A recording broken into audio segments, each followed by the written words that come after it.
honor to be invited to give this lecture, and it's such a pleasure to be back, to see so many familiar faces. I told David earlier today that I wrote a kind of paper that I would only write to deliver at Oxford, because I have questions about where to take this paper, and I believe people at Oxford will help me think through this paper. So you get to hear this, the very first draft of it, but written to be delivered, and not with all the cracks papered over, but enough to raise questions about where to take this. So I'll start off by situating this within my broader work, and how this, in a sense, became a pause in the broader work. So I've written something, and I'm still mulling over the larger significance of what I've written and how it connects to the larger work. So this is where we are. I've also asked David that in exactly 40 minutes, he should let me know that I have 10 minutes left. And this is a lecture of exactly 50 minutes, so in 40 minutes I go to the conclusion, and I'll read the last section. And the PowerPoint is minimal, but it's to sort of help you go through this with me, as names that are unfamiliar come up, and then if you want to take some notes, the names will be up. Paper starts with an epigram. Blessed are they who are imprisoned for self-government's sake, for theirs is the freedom of the land. And this is January 17, 1950, Accra Evening News, which is the newspaper of the CPP, or the Convention People's Party. In 1950, that is the year after the CPP had been founded. And already this early we have a signal of how important Christian motives, symbols, messaging, imaging would be for the party. Okay. Now, I've had a long interest in historicizing belief, and I've wanted to be able to look at specific time periods and understand belief from the context and the sources, not to take what I know from more recent periods and upstream back to earlier periods, and try to come up with a methodology of how I'll be able to do that in ways that I find historically rigorous. Two, I've also been interested in examining the interface between religion, spirituality, and political power. And as a Ghanaian, I'm very keenly aware of how spirituality informs our very notions of power. But how to do this in ways that are conceptually rigorous, with a language that does merit or credit to these processes, has also been one of the challenges I've been involved in. I'm working on a larger project on Akan society and the culture of power in contemporary Ghana, from 1650 to recent times. I decided I'll write a cultural history of power over 300 years, and I'll see how that works, and if I can track continuities in how we conceptualize power. For the earlier phases, I'm doing a lot of research and fieldwork with shrines, indigenous shrines, priests, looking at the interface between shrines and chieftaincy. As I go into especially the post-colonial period, there is a shift, and I begin to look at people as power, but through the medium of elections, and what it means to have a following. Okay. So it's almost as if I become more modern as I get into the 20th century, and the concepts and the tools that I use for the earlier period, though they remain pertinent, they are kind of minimized. Then I hit this bump in the road, and it caused me to pause and to rethink how I'm looking at the 20th century, and how perhaps I need to strengthen that component of religion and spirituality in these understandings of power in the 20th century, and not to minimize it. So, decided to write a paper around Nkrumah, and I've written it to be read, and so I'm going to read it, and then when I have 10 minutes, signal me, and I can end anywhere, and I think we'll still get the thrust of the paper, because I'm really looking forward to the question and the answer period. Okay. There is a body of literature, so we are now at the introduction, that speaks to Kwame Nkrumah's deployment of Christian motives, symbols, and images, and his relations with the Christian church in Ghana from the formation of the Convention People's Party in 1949 until his overthrow in the military coup in February 1966. You have the epigram, which shows or signaled the role Christianity would play. These works examine Nkrumah's experience with Christianity that led to his self-definition as, and I quote Nkrumah himself in his autobiography, a non-denominational Christian and a Marxist socialist, with no contradiction in his own perception between the two. Nkrumah had vexed relations with two institutions that he held in high regard, but also considered problematic: the Christian church and chieftaincy. Though he had received training in the Catholic seminary at Emisano near Cape Coast, considered at one time becoming a Catholic priest, pursued theological training at Lincoln University in Pennsylvania, and became a licensed preacher in the Presbyterian Church in Pennsylvania. He placed the structures of the church in Africa within the context of empire, and the church in Ghana seemed often to speak from this perspective and not from a local agenda. Just as he threatened Ghanaian chiefs who proved reactionary in the nationalist struggle, that they might be compelled to run away and leave their sandals. In the quest to forge the new nation, Nkrumah found himself competing with the church and chieftaincy, institutions that claimed to speak for the Ghanaian. Though these are important themes that will be examined in this paper, much less has been written about the place of indigenous religion in Nkrumah's life beyond rumor and anecdote. But there is evidence of this gravitation towards indigenous religion over the course of his political career, a trajectory that demands an interrogation of the place of spirituality in Nkrumah's life and his understanding of political power. I've tried to put up a definition of how I'm using spirituality, and I step off Diana X, 2003, a book called Encountering God. And spirituality she sees as the disciplined nurturing of inner spiritual life. That all spirituality requires a journey inward. Without it, action or combat leads quickly to burnout. And I'm, in this paper, interested in spirituality and the African American civil rights struggle, spirituality and the African nationalist struggle.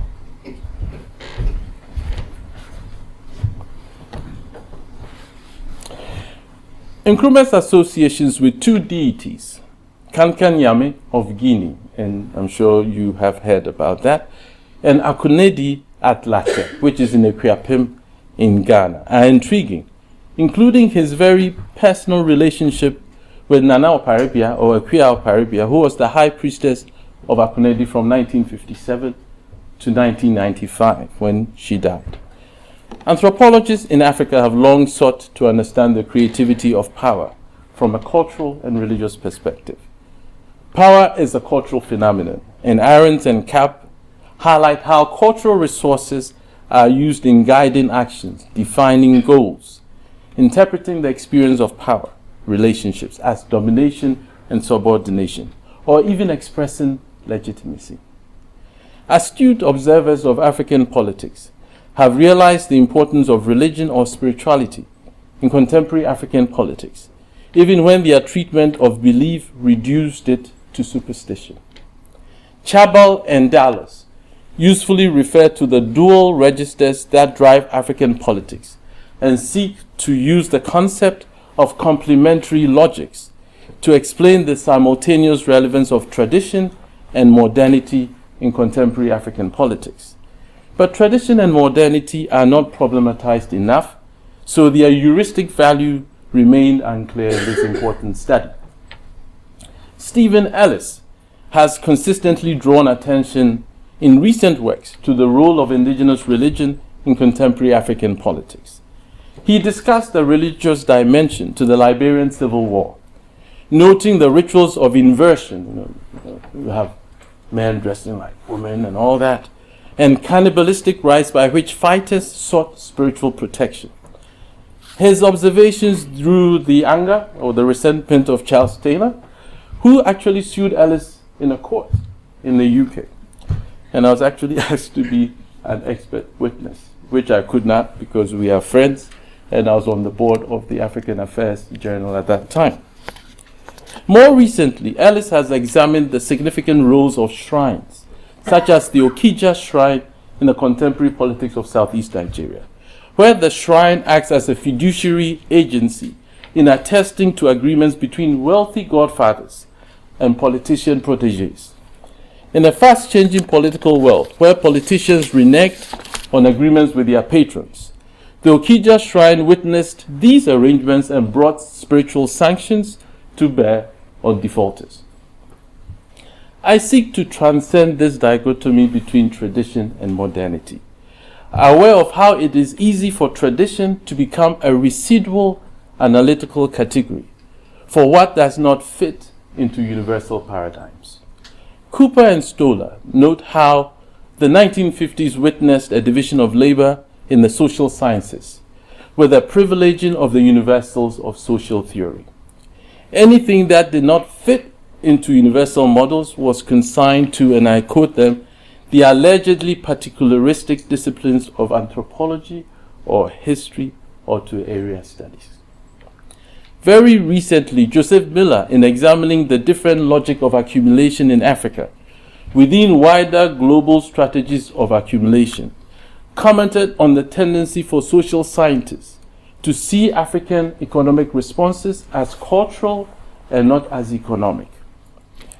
As an historian, I have been intrigued by how historical developments, such as African slavery and racism, were embedded in the very processes of capitalism and the nation state that marked the modern era. The tension between African slavery and citizenship, for example, in new nation states, was at the center of all three 18th century revolutions in Europe and the Americas.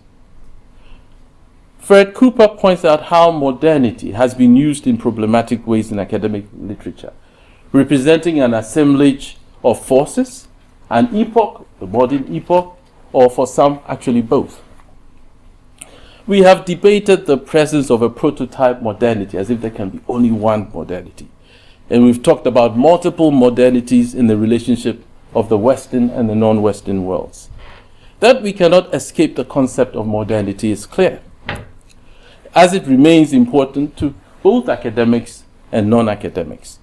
Cooper advocates, and I endorse, that we approach modernity historically, sensitive to the different ways people frame the relationship of past, present, and future, an understanding of the situations and conjunctures that enable and disable particular representations, and a focus on process and causation in the past and on choice, political organization, responsibility, and accountability in the future.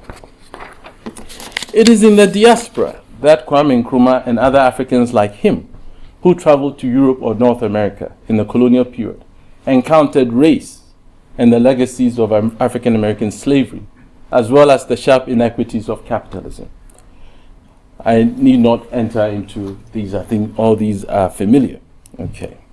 Nkrumah's time in America, which is from 1935 through 1945, overlapped with the Italian annexation of Ethiopia and World War II, events that sharpened his understanding of empire. In his engagement with African American students at Lincoln University, social work in African American communities in Philadelphia, several odd jobs during school vacations to earn money, and meeting notable African American activists such as Du Bois, C.L.R. James, and others, Nkrumah received an education in race matters and capitalism. In his study of history, theology, and philosophy at Lincoln and the University of Pennsylvania, he struggled to make sense of the changing world and his place in it. The identity of the boy from rural Nzima in southwest Ghana was transformed, and peers at Lincoln University, where he enrolled in 1935, commented that he always described or referred to himself as Nkrumah of Ghana, of Africa, never of the Gold Coast. So he always saw himself as a continental figure, and they found that actually amusing, so they used to tease him Nkrumah of Africa. The theologian Kwesi Dixon, observes that Nkrumah never made public his position on religion during his leadership of Ghana between 1951 and 1966.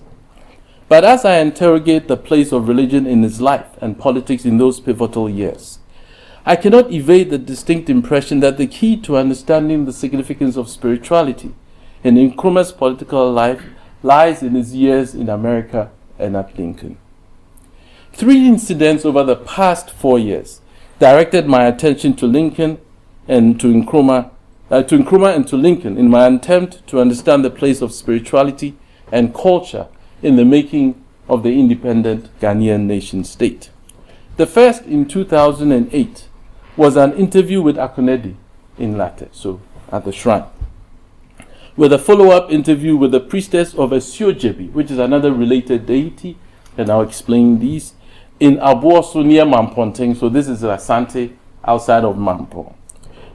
The second, in 2011, reaffirmed Esiojebi's American connections, because when I spoke to this deity, he would talk about how he would visit America, and he had wives in America. And I kind of listened in amusement, and I'm like, okay, fine. But something would change my mind. So this is a paper that has caused me to go back to look for interviews that I had put away and to reread them in new ways.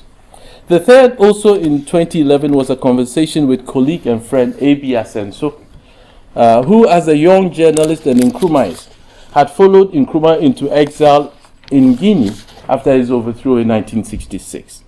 And he dealt this conversation with Nkrumah's relations with the Ghanaian educator J.E.K. Agri, who had been the vice principal of Achimota College when it was opened in the 1920s.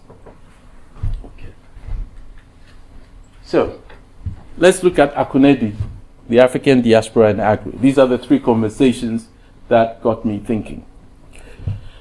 I've talked about the larger book project that I am working on, and this is what took me to Akonedi. And what I did after the interview with Akonedi was that I shared the transcript with a friend of mine who is a queen mother of an important Asante region or native state. And I shared it with her because she had lived at Akonedi during school vacations much of the 1960s and the 1970s because her mother and the high priestess were friends. So I said, does this interview make sense? And she read it and decided that, I don't recognize any of the names of the informants. So it's important, but it looks like most of the generation when Oparibia was high priestess have died out.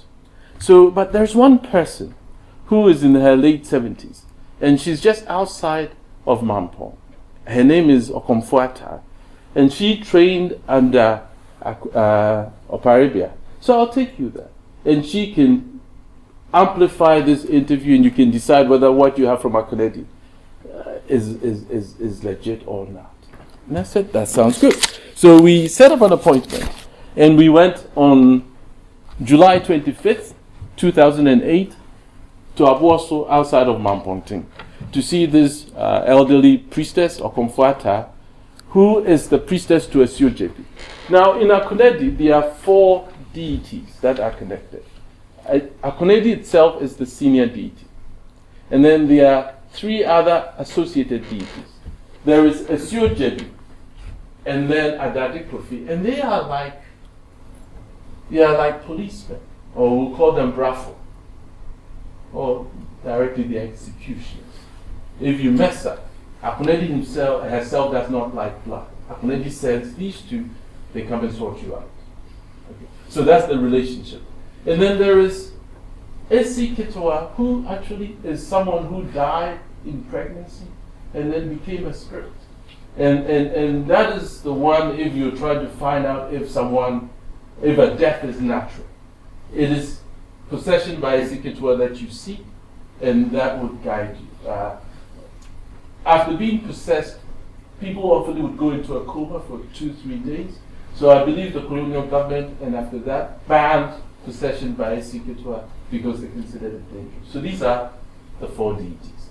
And Okomfuata of Obuasi is both is the priestess to Asuo, but can also be possessed by Aphrodite. So she's the authority I went to see. So I showed up, and I had all these questions I wanted to know. So I wanted to know more about Akonedi and Asuo. Who or what is Akonedi? Was Asuo, because Asuo means water, is Asuo a body of water? Was he originally Guan from Latte? Why is he now present just outside Mamponting, which is Asante? Because if you are Guan from Latte, you shouldn't be here. What is his relationship with Akonedi? So I had all these questions. I said, okay, bring a bottle of schnapps, bring the equivalent of $100, come back on Sunday. In the interim, I'll speak to the deity. And if the deity permits, I'll speak to you. So I showed up for my Sunday appointment with my friend, the Queen Mother. We got there. The priestess or confrata was arbitrating a case, gave us a seat to sit. We sat down. After that, she went into her room. And then when she came out, something important had happened. She came out possessed, wearing a batakeri or a northern smock, holding a sword, had a cap, was speaking with an affected accent like she was from the north. Everybody in the compound got up. Nanaba or Nana or Chief has come. The deity had come. So I'm trying to figure out, okay, how does this work? So she goes to sit down, invites both myself and the Queen Mother to come. And then we sat down, and it's in a sense, this is what the deity explained. That the priestess, whom he referred to as Meire Ata, my wife Ata, has explained to me the questions that you are interested in from your previous visit, about my essence, my identity, and that of my Abrewa Akonedi, my old woman Akonedi. No one can explain my essence, so I have to come myself. And that is why he had come through the priestess. And that he had come also because of respect for his relationship with the Queen Mother and the Queen Mother's family. And that was another interesting conversation they had before even my interview. And that is why he had come. So he goes on and speaks for an hour. And I asked permission, can I put it on a tape recorder? And the DT asked me, why do you want to put it on a tape recorder? And I explained that I teach, and I just want to keep playing this back to myself to make sure that everything you tell me, I use it accurately. He says, okay. So I have the distinct privilege of an hour recording of a DT on a tape recorder on my computer. He spoke for an hour uninterrupted, and then asked me, have I answered all your questions? Indeed, he had. He also observed that it was about to rain, and as Asuo, a body of water, his taboo was rain, and so he needed to leave. He cautioned me to drive safely on my way to Accra, as it would rain all the way, and to call his wife Atta, the priestess, and to let Atta know that I had returned safely on reaching my destination. And it did rain all the way to Accra. During the interview, Asuo defined his identity and that of Akonedi, and the relationship between the four affiliated deities at Akonedi. He also mentioned how African Americans became connected with the Akonedi shrine, a revelation that would gain later significance as my research continued. African Americans had come to Latte, to Akonedi during the time of Okomfo Paribia, especially in the 1960s and the 1970s, to learn Akom or spirit possession. On graduation from their training, the African Americans were given Akonedi's associated deities to take back to America, Asuo, Adade Kofi, and Esi Ketua, because Akonedi herself does not travel and does not cross the sea. Asuo stated that he had several wives in America, naming the cities where his wives resided, and that he visited the United States regularly. I listened in amusement and I said to myself, a deity who's a braggart. And that's the way I left it. I will skip how he defined himself and how he defined Akonedi. But during the question time, if you want to hear in the deity's own voice, speaking in I am in the first person, and then when it comes to Akonedi, my abrewa, my old woman, I can go back and then I can define these for you. So that is my first encounter. I transcribed it. Fascinating interview. I filed. Then a chance encounter with an African American priestess, or comfort, in Washington, D.C. in 2011 at the just ended African Studies Association annual conference, brought my mind to this first interview. So at this meeting, I met an elderly African American woman with a name tag that said Okomfo Ama Bwachewa. So priestess Ama Bwachewa. She was introduced to me by friends at Indiana University, and I tried to make sense of the American accent and the name tag. I'm like, okay, something is not right. My curiosity got the better of me, so I asked, are you a priestess? She confirmed that she was, and that she had been trained at Latte, at Akonedi. I arranged to interview her, and she opened an important connecting door for me. The African American connection started in the mid-1960s with an African American man called Augustine Dinizulu, and I have his name up there.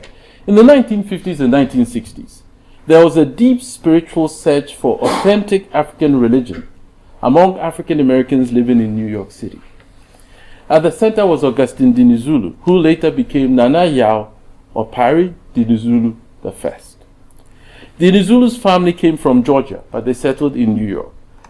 He had an abiding interest in things African, and at the age of 17 had started in Harlem an organization called the Africans.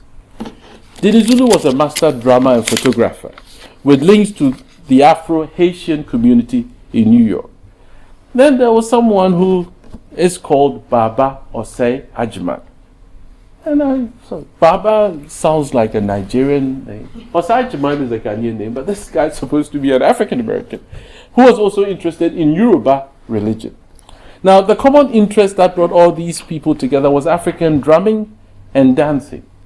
And together they created an association called Dambala Redo, which is on the board, in New York, an organization with a focus on African religions.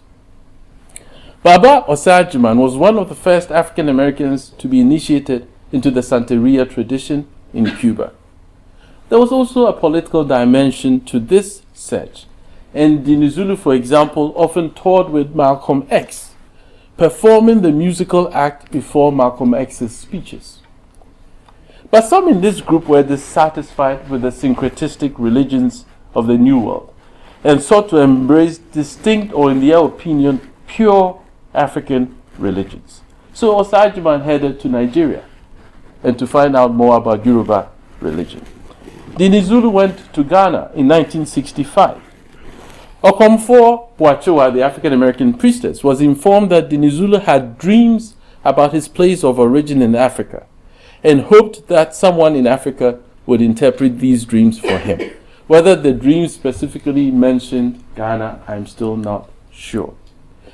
But Ghana was a haven for African Americans under Nkrumah's government, as Kevin Gaines' work on African Americans in Ghana has demonstrated. And this is perhaps what directed Dinizulu to Ghana. In Accra, a contact referred him to Numo Isaac Ahia, a Ga priest whose deities included Tigari from northern Ghana. Numo will direct Dinizulu to Akonedi. And I'm struck by how there is an ecumenism among deities and how there's also a sense of hierarchy. And everyone feels that Akonedi is almost like the mother of all deities. Dinizulu's website recounts what transpired at Akonedi, and I quote him on his website.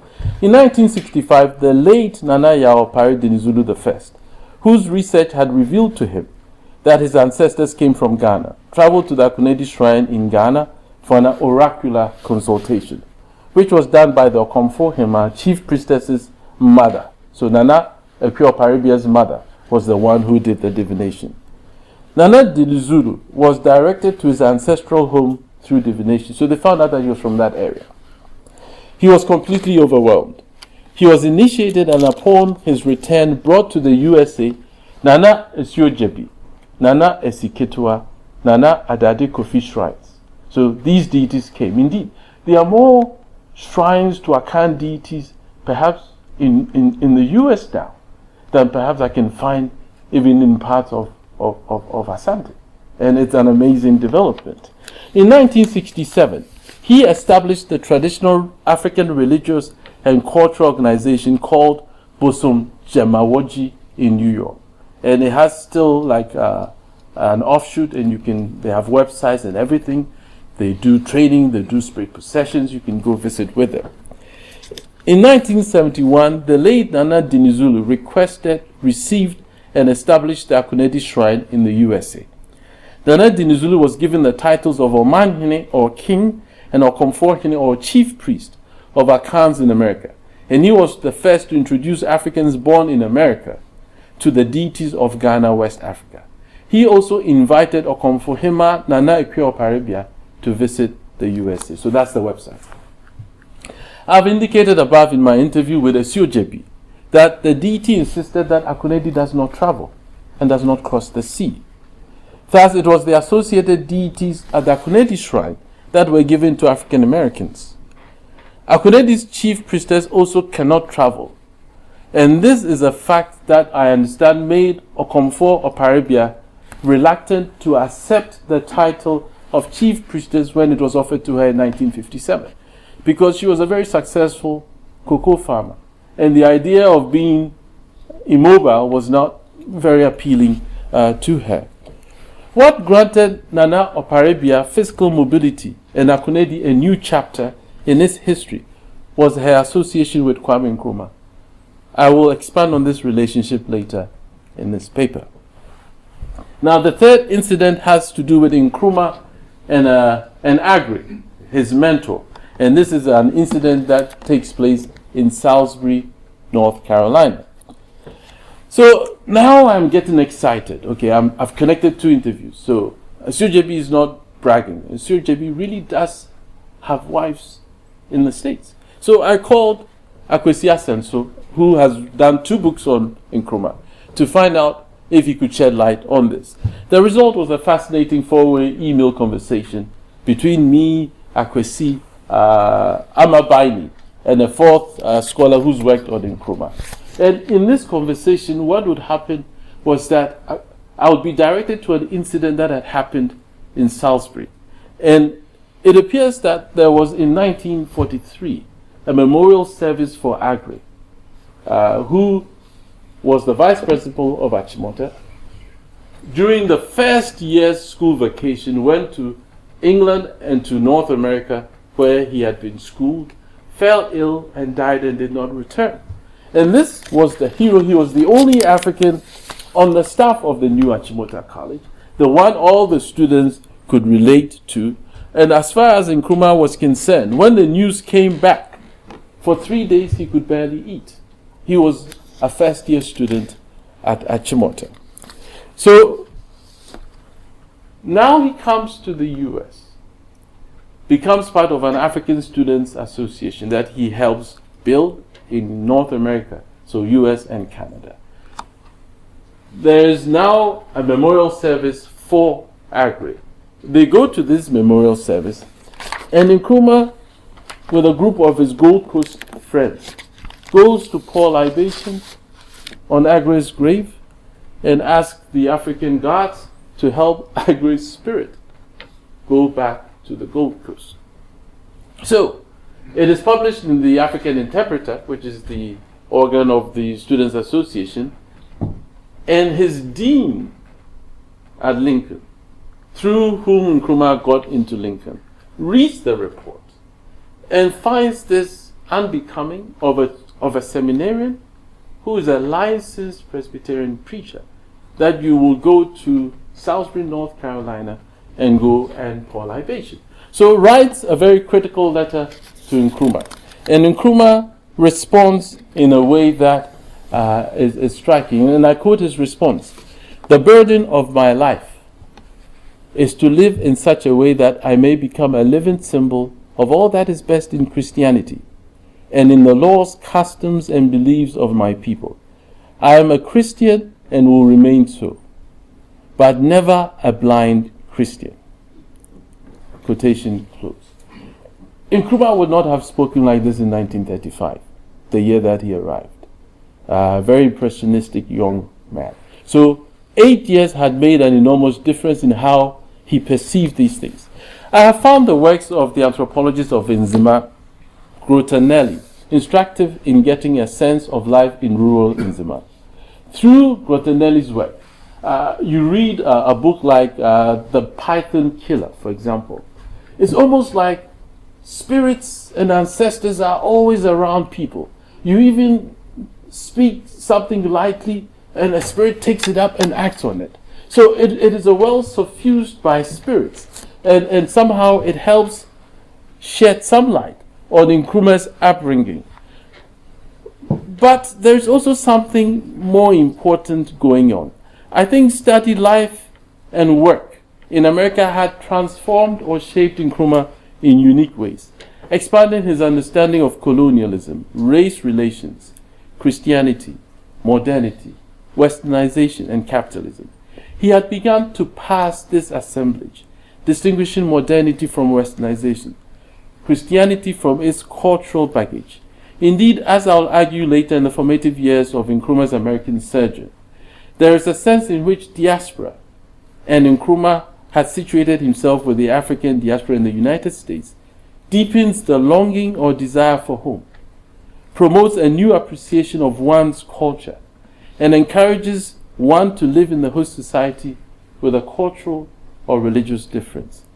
Nkrumah recalls his long nighttime conversation with his mother on the eve of his departure from Nzima for school in America in 1935, about identity, his history, and his culture.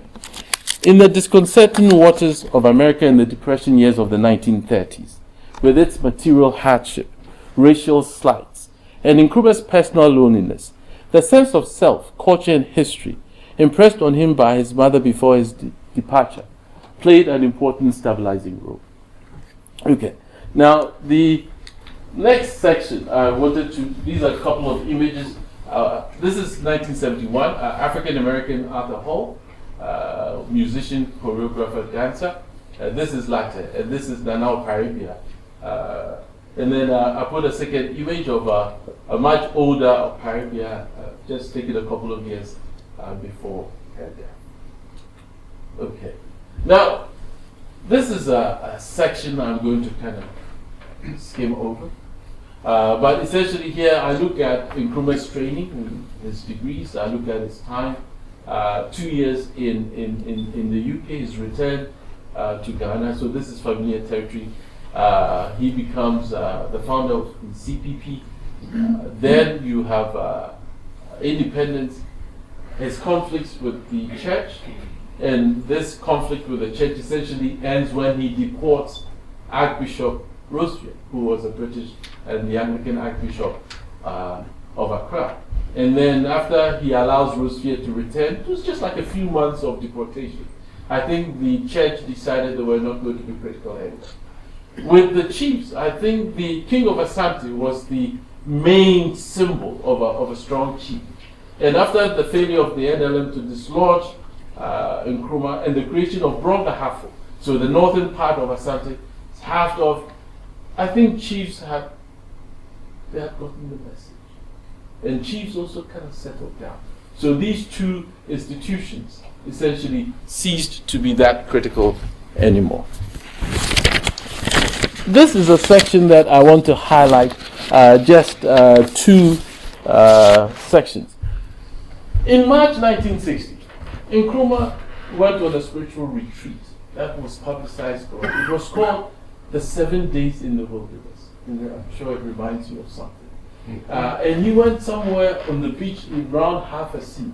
Each day the newspapers published his image and some account of how the retreat was going, even though it was supposed to be a private retreat and he was unaccompanied. It starts on March 21st, 1960.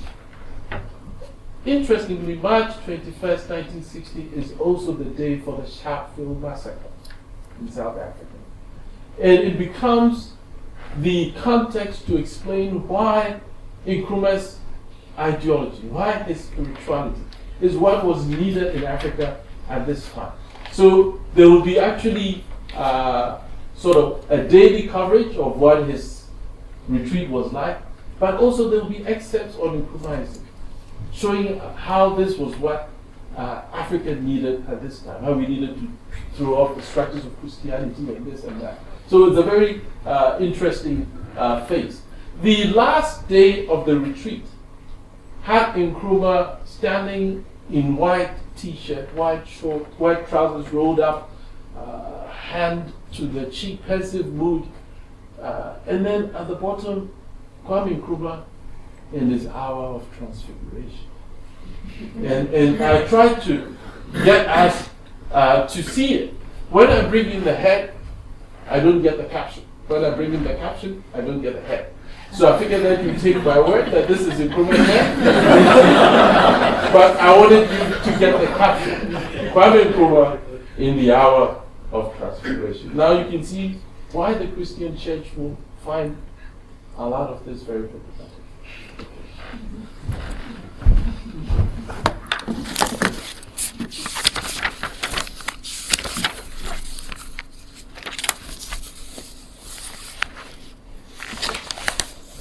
Okay, so let me take out all of the wilderness and then let's go to something else. I want to now, I have my 10 minutes, so I should go to the conclusion. Okay, well, you missed all the part about Akonedi and Kankinyame, but let me just briefly tell you something and then I'll go to. So what happens is that Nkrumah decides he wants to form the Ghana Psychic and Traditional Healers Association, and picks Akonedi to be, or Dano Paribia to be the one to found it. But the problem is that he cannot travel. She cannot even come to Accra. So sends messages and says, you actually have to come yourself. And you have to come early in the morning because Akonedi only comes out like between 2 and 3 in the morning. You have to bring sheep, you have to bring drinks, you have to bring money. I mean, you're coming like, not as a president or whatever, you come like an ordinary person. So, comes between 2 and 3 a.m., brings all these things, petitions, and then the deity and the elders agree that she can come to Accra and go to meetings and do things. What I find striking is that the first time she left the shrine, they slaughtered sheep and used the blood to extend all the way from the shrine to the car that she sat in, so that her feet did not touch the ground. She walked on blood all the way to and sat in. And I look at the significance of this, because when Nkrumah was released from prison, one of the first things that they did was to slaughter sheep and wash his feet in blood. And I'm sure he was thinking about all these and the implications and the connections. I look at the CPP's connections with Akonedi. So it got to a point, in fact, the Ghana Traditional and Psychic Healers Association was launched in Leiden. It was launched where Akonedi was, with all the CPP people showing up at the shrine. So I look at these things. Now, let me go to our conclusion, and we can have our question time, because there are all these interesting excerpts that I cannot read for now.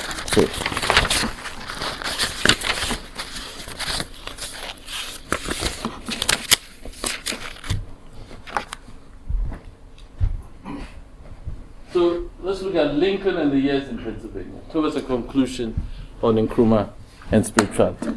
So what happened to the Catholic who taught at the Catholic seminary, who considered becoming a Catholic priest? The theologian from the Lincoln seminary, who enjoyed preaching in Presbyterian churches in Pennsylvania. And it is to Lincoln that I turn to understand this enigma. That his years at Lincoln and America occupied a special place in Nkrumah's own understanding of his formative experiences is clear in his preface to his autobiography, which begins with his application to Lincoln in 1934. He reflects on his decade in America, and I quote him, "Those years in America and England were years of sorrow and loneliness, poverty and hard work, but I've never regretted them because the background that they provided has helped me to formulate my philosophy of life and politics." Quotation close. In his masterful centenary of Lincoln University, which began actually as Ashbourne Institute in 1854, Horace Mann Bond president of Lincoln from 1945 through 1957, devotes some space to Lincoln's Africa connection and its two distinguished African alumni who went on to become heads of state, Nnamdi Azikiwe and Kwame Nkrumah. Azikiwe and Nkrumah became students of race relations in America. And race, diaspora, and spirituality came together in important ways in their lives. Bond writes of Azikiwe, who entered Lincoln in the fall of 1929. With his friends, I quote, he visited the Negro churches and homes of the great nearby cities, identifying himself perhaps from necessity with their fate, their sometimes grinding bitter life, their struggle. Quotation closed. Over his years at Lincoln, Azikiwe, a brilliant student, became more outspoken about race, kept on as an instructor in history and political science after graduating, while pursuing theological studies, a track that Nkrumah would also follow. Azikiwe argued strongly for the introduction of a course in those days, Negro history at Lincoln. Bond notes that some of the faculty and students found Azikiwe's racialism unpleasant, as he criticized the conventional ambitions of his fellow students and the middle-class assumptions of Lincoln University. So something had changed about Azikiwe. Azikiwe had learned race and race talk. Nkrumah would go through similar experiences, again that intriguing combination of diaspora, race, and spirituality. In the African diaspora, Nkrumah learned his lessons about race, as he struggled to make ends meet in menial jobs like Azikiwe before him. They tasted the underside of capitalism. As a seminarian at Lincoln, Nkrumah, as part of his internship with the Presbyterian Church, had conducted one summer a social and economic survey of over 600 African American families in Philadelphia, Germantown, and Reading. Of this assignment, he wrote, I quote him, I enjoyed the work immensely, and it was certainly an eye-opener to the racial problem in the United States, which particularly in the southern part was acute. When I compared this racial segregation with the modernity and advancement of the country, it made my heart sink. Quotation closed. The following summer, he preached in various churches in Philadelphia, New York, and Washington. Bond, in his History of Lincoln, comments on how the formative years of the 1930s and the 40s must have been for these two Africans. He knows that, and I quote Bond, Nkrumah was seeing life in the raw and sharing in the humble joys, defeats, and exaltations of the American Negro, his overseas cousin.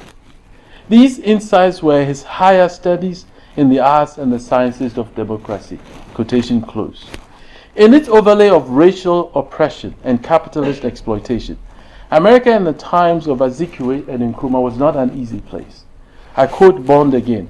Yet America for an African was preeminently the place for a proper education in the arts and sciences of human freedom. It was sometimes raw with the crudities of a new nation. To a poor black man seeking unemployment, seeking an education without funds, it could show its cruelest fangs of unemployment, poor housing, low wages, bad food, and discourtesy sometimes as brutal as the rank discrimination found almost everywhere. But it was an America where everybody worked, where there was some sense of class or social mobility, and where there was, to quote Bond again, an equalitarianism of the American culture and its education. Bond concludes that, and I quote him, an African in America learned as he had never known before the iron fact of racial prejudice and discrimination. But he learned also how a people might struggle with courage and intelligence against a great majority. Quotation closed. In these years when Nkrumah's very sense of self was often assailed by his material circumstances in a racialized society, his mother's parting words on the eve of his departure for America must have served as a guiding light. This is what his mother told him, and he wrote it down. She related in detail the history of my ancestors, of the chief Oduku Ade, the first of my forebears to settle in Nzema centuries ago, whose sister Inuya, the name given to Nkrumah also, gave birth to my matrilineal line. She also told me of my 2 claims to stools or chieftaincies in the country, those of Nswim in Wasa Fiase and Adieso in Awowin. I took notes of all that she told me and always carried them with me until one day I lost them in a New York subway. Quotation closed. His mother's written words served as a constant companion in difficult years, but also as a reminder of his identity, history, and culture. It was this stabilizing hand that we see in Nkrumah's response to Dean Johnson over the Agri libation incident. Educated by Christian missionaries in West Africa, Azikiwe and Nkrumah thought within the framework of Christianity and centered Christianity in their plans to develop Africa. In the diaspora in America, both became unsettled by what Cornell calls Christian triumphalism and arrogance toward other religions, especially in a context where race, empire, and Christianity seemed allied. As he brought together his faith in God, because he kept saying that that has not changed, his love for Christ, which he continued to affirm, and his dislike of the authoritarian structures of the church, Nkrumah became a non-denominational Christian. As he viewed the inequities of capitalism in America, though an admirer of its industrialization, he became a convert to development within the framework of an African socialism. With his conviction that political independence had to make a difference in the material lives of Africans, and that Christianity could not take a refuge in its otherworldliness, he became a liberation theologian well before the advent of that concept. And as he came to accept that apprehending spiritual reality was not the preserve of Christianity, he became a religious pluralist in the present-day understanding of that term, making room in his life for the coexistence of different religious experiences. This was not a throwback to superstition or tradition. There was something distinctly modern about Nkrumah's spirituality. Thank you.